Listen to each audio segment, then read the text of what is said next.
नमस्कार, आपका अखबार के YouTube चैनल पर आपका स्वागत है। मैं हूं प्रदीप सिंह। सुप्रीम कोर्ट की एक और संविधान पीठ का फैसला आया है। 5 जजेस की संविधान पीठ थी। के.एम. जोसेफ साहब जो है उसकी अध्यक्षता कर रहे थे, न्यायाधीश के.एम. जोसेफ। और उस पीठ का फैसला जो आया है वो चुनाव आयोग के बारे में। पहले तो जान लीजिए ये मामला गया कैसे। ये मामला गया इस तरह से कि कुछ लोगों ने एक रिट फाइल की कि जो नए इलेक्शन कमिश्नर अपॉइंट हुए थे उनकी नियुक्ति को लेकर, कि उनकी नियुक्ति में गड़बड़ी है। उस पर जो है सरकार से जवाब मांगा। फिर सरकार से कहा कि वो फाइल हमको दीजिए जिसमें फ़ैसला हुआ, हम देखेंगे किस आधार पर फैसला हुआ, कैसे फैसले पर पहुँचे आप, उसकी पूरी प्रक्रिया क्या थी, प्रक्रिया का ठीक से पालन हुआ कि नहीं। तो फाइल मंगा ली, सरकार ने फाइल दे दी। फाइल देखा और उसके बाद उसमें कुछ मिला नहीं कि उस पर टिप्पणी की जा सके। और मामला आगे बढ़ा कि चुनाव आयुक्त और मुख्य चुनाव आयुक्त, इन दोनों की नियुक्ति सरकार को नहीं करनी चाहिए। और इस संविधान पीठ का सर्वसम्मत फैसला है कि अब जो चुनाव आयुक्त और मुख्य चुनाव आयुक्त चुने जाएंगे वो एक कमेटी चुनेगी, सरकार नहीं चुनेगी। कमेटी में कौन होगा? उस कमेटी की अध्यक्षता करेंगे प्रधानमंत्री, लेकिन उसमें होंगे भारत के मुख्य न्यायाधीश यानी चीफ जस्टिस ऑफ इंडिया। उसके अलावा लोकसभा में विपक्ष के नेता, और विपक्ष के नेता की हैसियत ना हो अगर किसी की, तो जो सबसे बड़ी पार्टी है उसका नेता। तो ये कमेटी बन गई। अब ये कमेटी चुनाव करेगी कि कौन चुनाव आयुक्त बनेगा, कौन मुख्य चुनाव आयुक्त। इस फैसले में और कई चीज़ें, मामला केवल यहाँ तक नहीं है। जस्टिस जोसेफ ने कहा कि ये मिथक बहुत पहले टूट चुका है कि सुप्रीम कोर्ट कानून नहीं बना सकता। अभी एक हफ्ते पहले अश्विनी उपाध्याय की एक PIL पर चीफ जस्टिस ऑफ इंडिया ने ये कहते हुए उस मामले में पढ़ने से मना कर दिया कि कानून बनाना संसद का अधिकार है और सुप्रीम कोर्ट कानून बनाना तो छोड़िए, सरकार को कानून बनाने के लिए कह भी नहीं सकता। और सुप्रीम कोर्ट की 5 जजेस की ये बेंच कह रही है कि हमको कानून बनाने का अधिकार है और इस अधिकार का हमने इस्तेमाल किया है। उन्होंने कहा कि पिछले 7 दशक में चीफ इलेक्शन कमिश्नर और इलेक्शन कमिश्नर्स की जो है नियुक्ति के लिए कोई कानून नहीं बनाया सरकार ने, इसलिए हमने कानून बना दिया है और ये तब तक काम करेगा जब तक कोई नया कानून बनता नहीं है। अब आप देखिए इसके मायने समझिए। और उन्होंने जो उदाहरण दिए हैं वो सुनकर और आश्चर्य होगा आपको कि ये सुप्रीम कोर्ट ऑफ इंडिया बोल रहा है। उन्होंने कहा कि ये जुडिशियल ओवररीच का या जुडिशियल एक्टिविज़म का मामला नहीं है, या जो सेपरेशन ऑफ पावर्स हैं उनका उल्लंघन नहीं है। हमने अपने अधिकार का कोई उल्लंघन नहीं किया है। जैसे संसद जब किसी के खिलाफ विशेषाधिकार का प्रस्ताव लाती है और उसे सज़ा देती है तो वो न्यायपालिका का काम कर रही होती है। जैसे सरकार अध्यादेश लाती है, जो कानून बनाना संसद का काम है, अध्यादेश के जरिए कानून लाती है, तो वो संसद के अधिकार का इस्तेमाल कर रही होती है। अब ये माननीय न्यायाधीश महोदय से कौन पूछे कि अध्यादेश लाने का अधिकार सरकार को संविधान से मिला हुआ है और वो अधिकार सीमित है।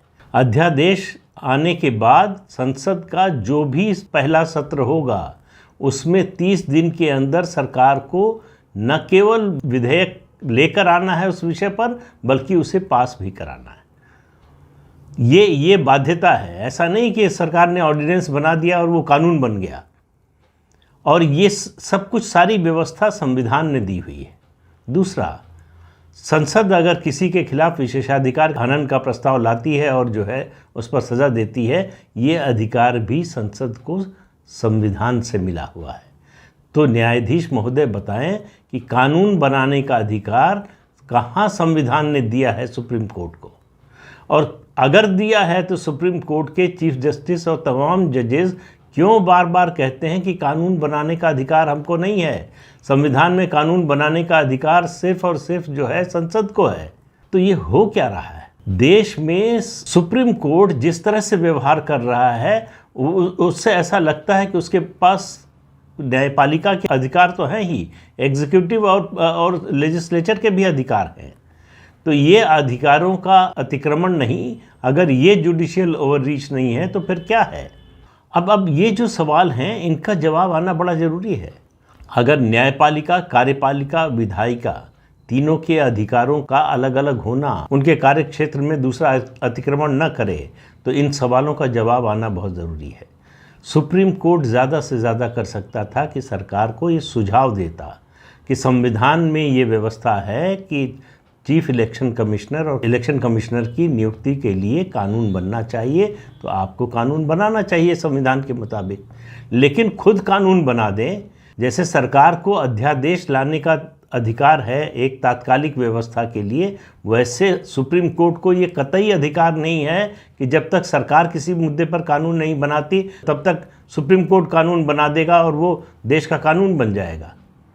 लेकिन सुप्रीम कोर्ट ऐसा कर रहा है। ये बिल्कुल वैसे ही है जैसे बिल्ली और बंदर की कहानी है ना, वो बंदर बांट जिसको कहते हैं, उसमें अब खुद सुप्रीम कोर्ट आ गया। ये कमेटी बनेगी तो उसमें चीफ जस्टिस ऑफ इंडिया होंगे। चीफ जस्टिस ऑफ इंडिया को लाने का मतलब क्या है कि आप मान कर चल रहे हैं कि चीफ जस्टिस ऑफ इंडिया जो भी हो, किसी व्यक्ति की बात नहीं कर रहे हैं, संस्था की बात कर रहे हैं, भारत के मुख्य न्यायाधीश के पद पर जो भी बैठा होगा वो सारे रागद्वेष से ऊपर होगा, वो पक्षपात से ऊपर होगा, उसमें मनुष्य की स्वभावगत कोई खामी नहीं होगी, कोई बुराई नहीं होगी, इन सब से ऊपर होगा।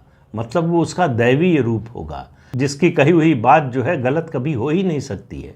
डॉक्टर अंबेडकर ने जब संविधान सभा में बहस चल रही थी कि क्या न्यायाधीशों की नियुक्ति में सीजीआई को वीटो पावर दिया जाए, तब ये बात कही थी उस समय, इससे ज़्यादा नुकसान डेमोक्रेसी का नहीं होगा अगर ऐसा किया गया। उन्होंने कहा ये आप मानकर नहीं चल सकते कि जो मुख्य न्यायाधीश होगा वो इन सब मनुष्यगत विकृतियों से ऊपर होगा, उसमें कोई कमज़ोरी नहीं होगी, उसमें कोई बुराई नहीं होगी, वो पक्षपात नहीं करेगा। ये सब मानकर आप नहीं चल सकते, लेकिन सुप्रीम कोर्ट ऐसा मानकर चल रहा है। तो चीफ जस्टिस ऑफ इंडिया होंगे। इस कमेटी का मतलब है कि सीजेआई को वीटो पावर मिल गया है, क्योंकि जो भी प्रस्ताव लेकर सरकार आएगी उस पर विपक्ष का नेता कभी सहमत होगा नहीं, और विपक्ष का नेता और सीजीआई अगर एक तरफ हो गए तो सरकार की राय का कोई मतलब नहीं। ये जो गतिरोध बनेगा इसका हल कौन खोजेगा, इसका क्या हल होगा? दूसरा, इस बात की क्या गारंटी है कि सीजीआई के आने से या लीडर अपोजिशन के आने से जो भी फैसला होगा वो बिल्कुल पाक साफ होगा। इस फैसले में जस्टिस के.एम. जोसेफ ने ये कहा है कि ऐसा व्यक्ति नियुक्त नहीं होना चाहिए जो सरकार का पिट्ठू हो, यानी सरकार का चाटुकार हो। ऐसा व्यक्ति नहीं होना चाहिए जो कमज़ोर हो, सरकार के दबाव में आ जाए, क्योंकि उस पर पूरे देश में चुनाव कराने की जिम्मेदारी है। ऐसा व्यक्ति अगर चुनाव आयोग का मुख्य चुनाव आयुक्त या चुनाव आयुक्त बनेगा तो उसका असर आयोग के कामकाज पर पड़ेगा, निष्पक्ष चुनाव पर पड़ेगा और अल्टीमेटली डेमोक्रेसी पर, जनतंत्र पर पड़ेगा। बिल्कुल सही बातें हैं, लेकिन ऐसे व्यक्ति की पहचान कौन करेगा? कोई जादू की छड़ी है सीजीआई के पास कि वो इससे निर्धारित कर देंगे कि कौन साइकोफेंट नहीं है? अगर इस क्राइटेरिया पर कसा जाता तो इस देश में जितने मुख्य निर्वाचन आयुक्त बने हैं उनमें जिनकी सबसे ज़्यादा प्रशंसा होती है, जिनका जिक्र बार बार सुप्रीम कोर्ट करता है जब भी चुनाव आयोग का मामला आता है, टी.एन. शेषन, वो राजीव गांधी के साइकोफेंट थे।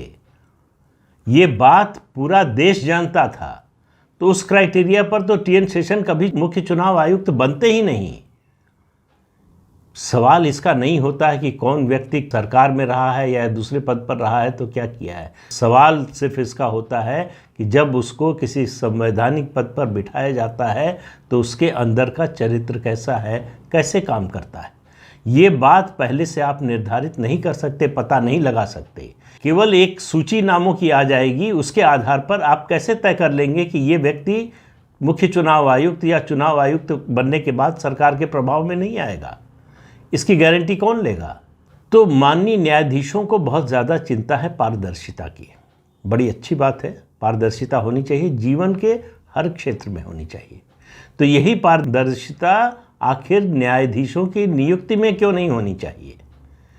न्यायाधीशों की नियुक्ति का मामला इतना ओपेक क्यों हो? उसमें पारदर्शिता क्यों न लाई जाए? उसके लिए ऐसी कमेटी क्यों ना बने। और सवाल यह है कि यही कमेटी यानी chief justice of India, leader of opposition और प्रधानमंत्री, ये तीन लोगों की कमेटी जिसकी अध्यक्षता प्रधानमंत्री करें, वही नियुक्त करे जजों को। ये व्यवस्था न्यायाधीशों की नियुक्ति में क्यों नहीं लागू हो सकती?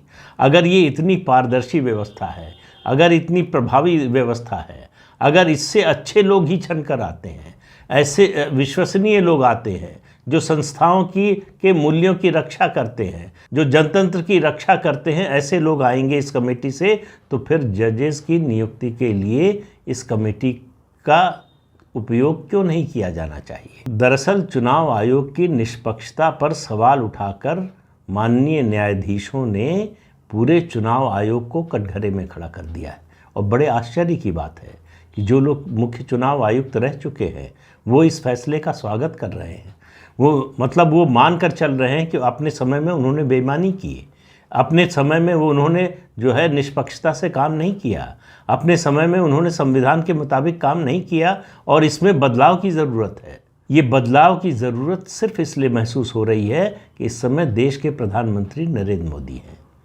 एक व्यक्ति के विरोध के कारण ये सारे फैसले किए जा रहे हैं।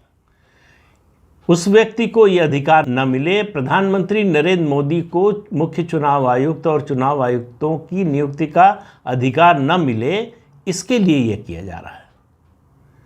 वरना अभी तक अगर 70-75 साल से संसद ने कानून नहीं बनाया तो सुप्रीम कोर्ट कहाँ था 75 साल से? सुप्रीम कोर्ट क्या कर रहा था? इस सवाल का कोई जवाब नहीं है न्यायाधीशों के पास। इस फैसले में एक और बात कही गई है।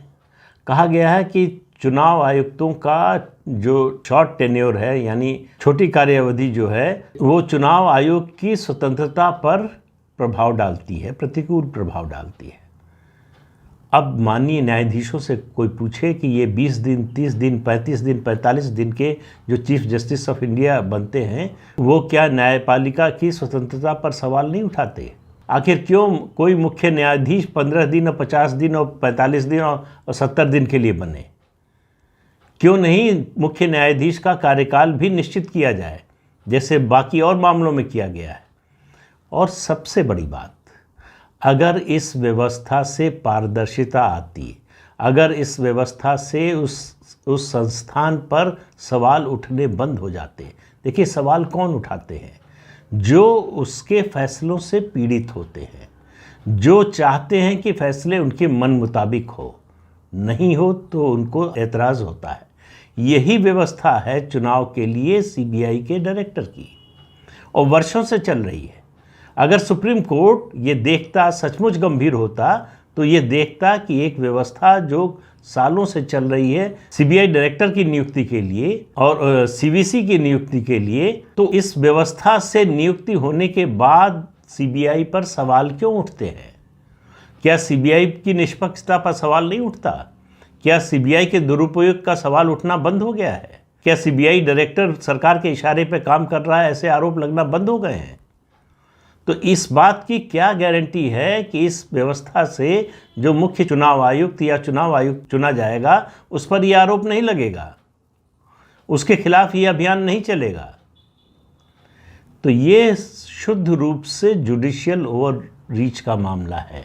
न्यायाधीशों को सरकार चलाने का, कानून बनाने का ये शौक बढ़ता जा रहा है और लगातार इसमें उत्तरोत्तर वृद्धि होती जा रही है। इस पर अंकुश लगाना बहुत ज़रूरी हो गया है। संविधान के जो 3 स्तंभ हैं, न्यायपालिका, विधायिका और कार्यपालिका, इनका अपने अपने दायरे में काम रहकर करना सुनिश्चित करना बहुत ज़रूरी हो गया है।